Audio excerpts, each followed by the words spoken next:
Hidhaa sanirraa haga isaan dandamatanitti hamma isa hamileen isaanii ijaarameetiin sochii keessa galuu danda'an hojjechuu eegalanitti deeggarsa barbaadu.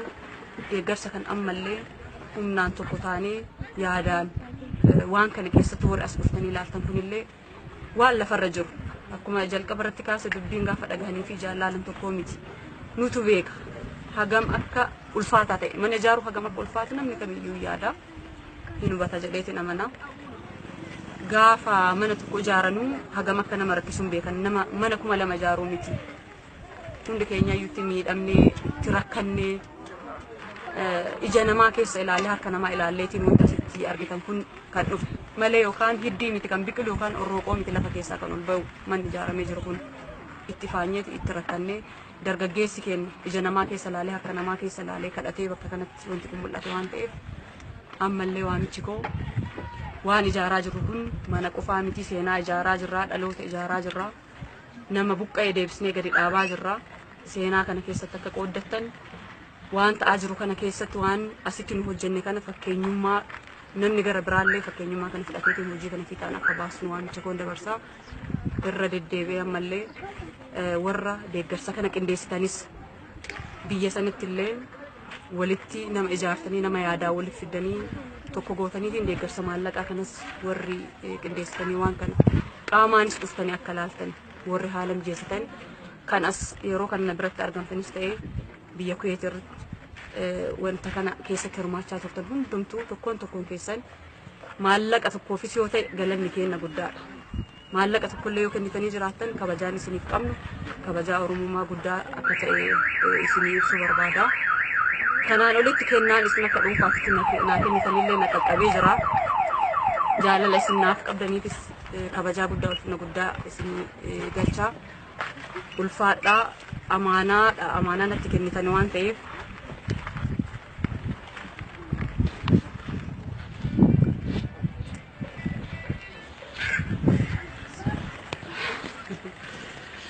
yaa ergaadha.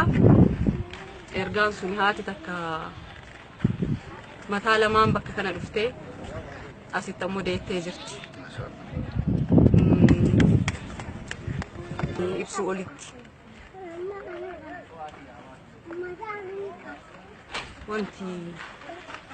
wanti jiru waan jechaan ibsamu olitti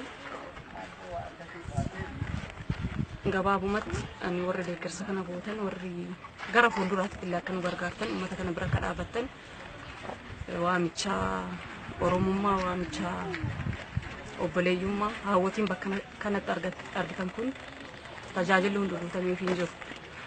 Tokko mana keessa deemtaniifis ilaaluu dandeessu waan isaan irraa hir'atu baay'eetu jira. Waan isaan irraa hir'atu san jireenya keenya irraa hir'isneet maallaqa qabnu irraa hir'isneeti guutuu fi qabna. Kanuma akka ergaatitti akka dhaamsa cimaatitti warri dhuftaniitiin ergaa kana qabatanii dhuftanillee ammallee kanaa oliititti isin irraa eeggama.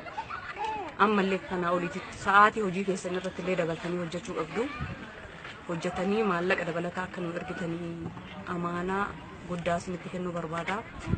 Ulfaadhaa galatoomaa isiniin jedha. Hidhaa sanirraa haga isaan dandamatanitti hamma isa hamileen isaanii ijaarameetiin sochii keessa galuu danda'an hojjechuu eegalanitti deeggarsa barbaadu. Deeggarsa kan ammallee humnaan tokko taanee yaadaan waan kana keessatti warri as dhuftanii ilaaltan kunillee waan lafarra jiru. Akkuma jalqaba irratti kaase dubbiin gaafa dhagahanii fi jaallan tokko miti. Nutu beeka hagam akka ulfaataa ta'e mana ijaaruu hagam akka ulfaatu namni kamiyyuu yaada. Hin hubata jedheetiin amana. Gaafa mana tokko ijaaranuu hagam akka nama rakkisuun beekan nama mana 2,000 ijaaruu miti.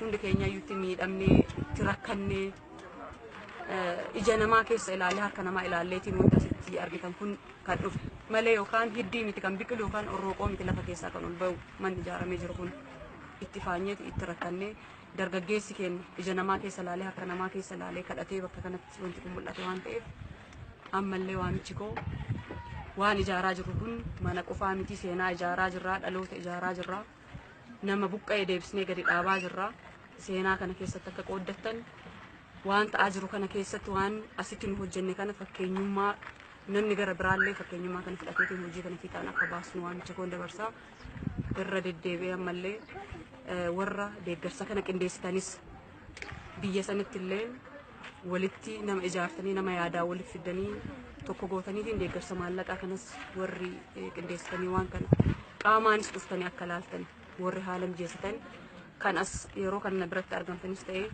biyya Kuweet irratti wanta kana keessatti hirmaachaa turtan hundumtuu tokkoon keessan maallaqa tokkoofis yoo ta'e galanni kenna guddaadha. Maallaqa tokkollee yoo kennitanii jiraattan kabajaan isiniif qabnu kabajaa Oromummaa guddaa akka ta'e isinii ibsuu barbaada. Kanaan olitti kennaan isin akka dhuunfaatti naa kennitanillee na qaqqabee jira. Jaalala isin naaf qabdaniifis kabajaa guddaa ulfina guddaa isinii galchaa. Ulfaadhaa amaanaa natti kennitan waan ta'eef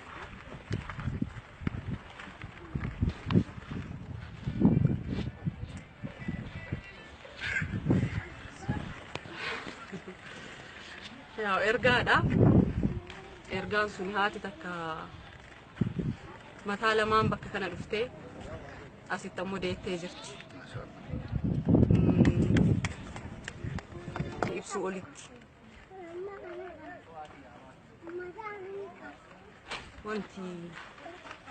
wanti jiru waan jechaan ibsamu olitti gabaabumatti ani warra deeggarsa kana gootan warri gara fuulduraatti illee akka nu gargaartan uummata kana bira akka dhaabattan waamicha Oromummaa waamicha obboleeyyummaa hawwatiin bakka kanatti argitan kun tajaajilli hundi guutameef hin jiru. Tokko mana keessa deemtaniifis ilaaluu dandeessu waan isaan irraa hir'atu baay'eetu jira. Waan isaan irraa hir'atu san jireenya keenya irraa hir'isneet maallaqa qabnu irraa hir'isneeti guutuufii qabna. Kanuma akka ergaatitti akka dhaamsa cimaatitti warri dhuftaniitiin ergaa kana qabatanii dhuftanillee ammallee kanaa oliititti isin irraa eeggatu. Ammallee kanaa oliititti sa'aatii hojii keessan irratti illee dabaltanii hojjechuu qabdu. Hojjetanii maallaqa dabalataa akka nu ergitanii amaanaa guddaa isinitti kennuu barbaada. Ulfaadhaa galatoomaa isiniin jedha. Miidhaa sanirraa haga isaan dandalatanitti hamma hamileen isaanii ijaarameetiin sochii keessa galuu danda'anii hojjechuu eegalanitti deeggarsa barbaadu.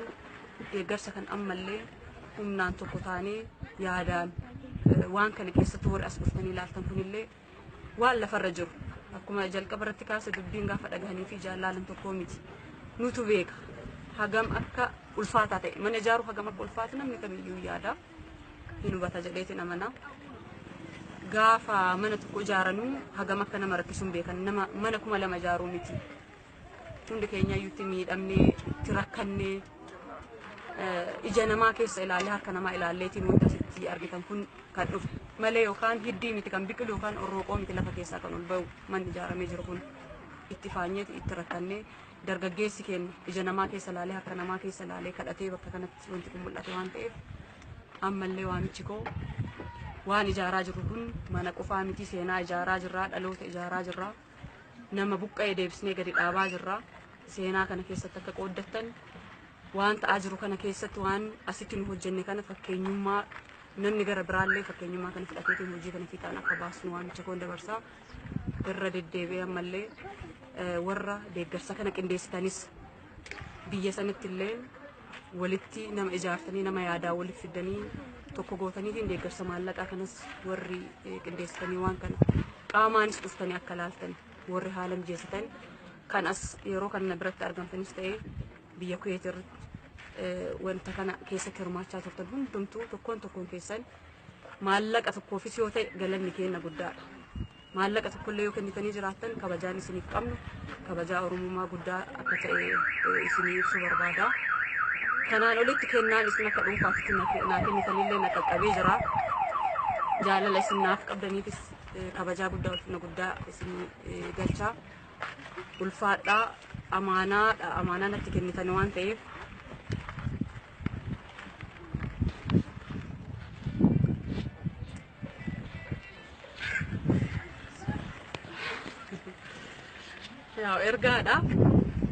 ergaan sun haati takka mataa lamaan bakka kana dhuftee asitti ammoo deettee jirti. Ibsuu olitti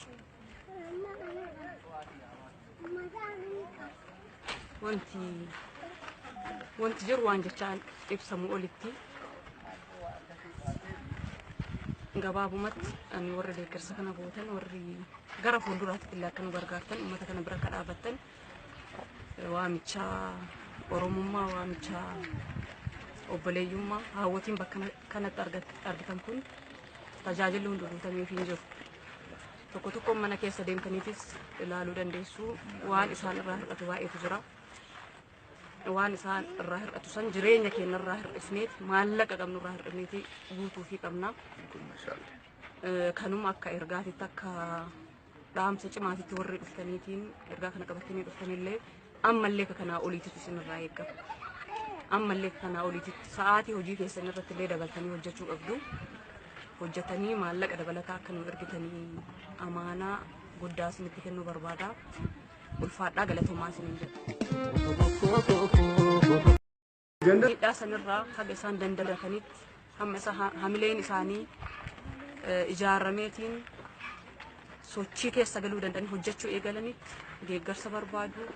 Deeggarsa kan ammallee humnaan tokko taanee yaadaan waan kana keessatti warri as dhuftanii ilaaltan kunillee waan lafarra jiru akkuma jalqaba irratti kaase dubbiin gaafa dhagahanii fi jaallan tokko miti nutu beeka hagam akka ulfaataa ta'e mana ijaaruu hagam akka ulfaatu namni kamiyyuu yaada hin hubata jedheetiin amana gaafa mana tokko ijaaranuu hagam akka nama rakkisuun beekan nama mana 2,000 ijaaruu miti hundi keenya iyyuutti miidhamnee itti rakkannee ija namaa keessa ilaalee harka namaa ilaalleetiin wanta asitti argitan kun kan dhufu malee yookaan hiddii miti kan biqilu yookaan orrooqoo miti lafa keessaa kan ol ba'u manni ijaaramee jiru kun itti faanyeeti itti rakkannee dargaggeessi keenya ija namaa keessa ilaalee harka namaa keessa ilaalee kadhatee bakka kanatti wanti kun mul'ate waan ta'eef ammallee waamichi koo waan ijaaraa jiru kun mana qofaa miti seenaa ijaaraa jirraa dhaloota ijaaraa jirraa nama buqqa'ee deebisnee gadi dhaabaa jirraa seenaa kana keessatti akka qooddattan waan ta'aa jiru kana keessatti waan asitti nu hojjenne kana fakkeenyummaa namni gara biraallee fakkeenyummaa kana fudhateetiin hojii kana fiixaan akka baasnu waamicha koon dabarsaa irra deddeebi'ee ammallee warra deeggarsa kana qindeessitanis biyya sanitti illee walitti nama ijaartanii nama yaadaa walitti fidanii tokko gootaniitiin deeggarsa maallaqaa kanas warri qindeessitanii waan kana qaamaanis dhuftanii akka laaltan warri haala mijeessitan kan as yeroo kana biratti argamtanis ta'ee biyya Kuweet irratti wanta kana keessatti hirmaachaa turtan hundumtuu tokkoon keessan maallaqa tokkoofis yoo ta'e galanni keenya guddaadha.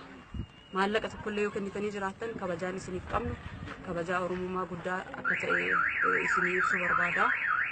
Kanaan olitti kennaan isin akka dhuunfaatti naa kennitanillee na qaqqabee jira. Jaalala isin naaf qabdaniifis kabajaa guddaa ulfina guddaa isinii galchaa. Ulfaadhaa amaanaa natti kennitan waan ta'eef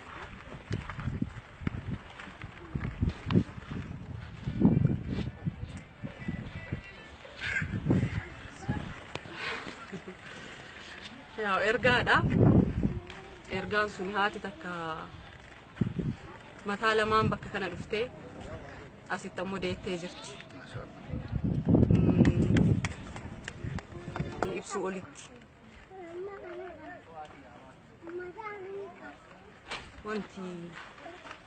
wanti jiru waan jechaan ibsamu olitti gabaabumatti ani warra deeggarsa kana gootan warri gara fuulduraatti illee akka nu gargaartan uummata kana bira akka dhaabattan waamicha oromummaa waamicha obboleeyyummaa hawwatiin bakka kanatti argitan kun tajaajilli hundi guutamee fi jiru. Tokko tokko mana keessa deemtaniitis ilaaluu dandeessu waan isaan irraa hir'atu baay'eetu jira. Waan isaan irraa hir'atu san jireenya keenya irraa hir'isneet maallaqa qabnu irraa hir'isneeti guutuu fi qabna. Kanuma akka ergaatitti akka dhaamsa cimaatitti warri dhuftaniitiin ergaa kana qabatanii dhuftanillee ammallee kanaa oliititti isin irraa eegama. Ammallee kanaa oliititti sa'aatii hojii keessan irratti illee dabaltanii hojjechuu qabdu. Hojjetanii maallaqa dabalataa akka nu ergitanii amaanaa guddaa isinitti kennuu barbaada. Ulfaadhaa galatoomaa isiniin jedha.